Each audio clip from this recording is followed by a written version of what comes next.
Please remember to like, subscribe, and turn on bell notifications to support our channel. We appreciate each and every one of you. As the UK heads into another winter, households across the country are once again bracing for a surge in energy bills. The latest reports indicate an average annual increase of £149 per household, piling further pressure on families already grappling with the cost of living crisis. In the past, Labour promised the British public they would provide relief. Labour regularly pledged to take swift action to cap prices and provide financial support. Yet, despite those past assurances, and Labour now in charge, millions are now left wondering where that help has gone. Energy bills have been climbing steadily over the past few years, and this latest increase is a stark reminder of how fragile the situation has become for so many households. According to the latest figures, the typical dual-fuel bill will now exceed £1,850 annually, pushing families into deeper financial strain. Experts have warned that these ongoing increases are a consequence of multiple factors, including volatile global gas prices, regulatory changes, and a lack of substantial reform in the UK's energy market. But the central question remains, why are households bearing the brunt of these costs, while energy firms continue to profit? The government's response so far has been lacking. Labour leader Keir Starmer campaigned on promises to tackle the energy crisis head-on. In 2023, he vowed to bring bills under control by introducing price caps and negotiating better deals for UK consumers.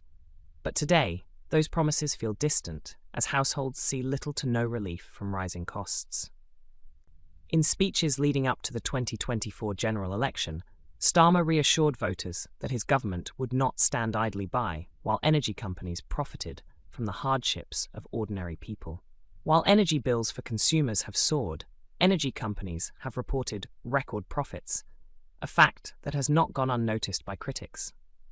The disconnect between these rising corporate profits and the financial hardship faced by millions of British citizens has drawn widespread condemnation.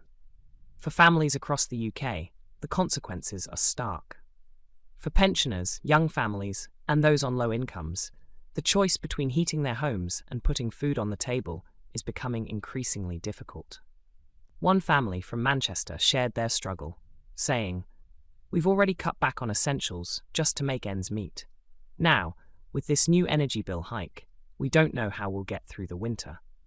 The lack of immediate, targeted support to cushion vulnerable households has exacerbated the crisis.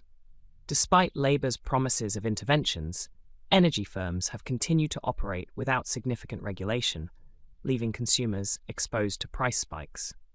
Labour's original plan was to implement a price cap, ensuring that no household would pay more than a set amount for essential energy needs. However, the reality has been far different. The promised price cap has disappeared, and the financial support packages have fallen short of addressing the immediate needs of struggling households. Public frustration is growing. Many are questioning whether the government's priorities are truly aligned with the needs of the British people. Without decisive action, it's feared that the winter ahead could push more families into fuel poverty, with long-term consequences for their financial well-being. It's not just a matter of broken promises.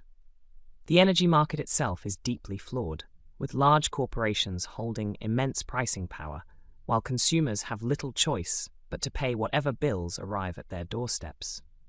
Reform is necessary, but the question remains, will Labour deliver reform, or are we witnessing a system that continues to benefit the few at the expense of the many?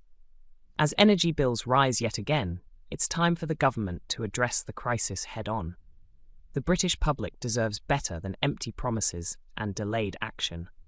With winter approaching, will Keir Starmer and Labour step up to the plate, or will the people of the UK be left out in the cold once more? What do you think? Let us know in the comments.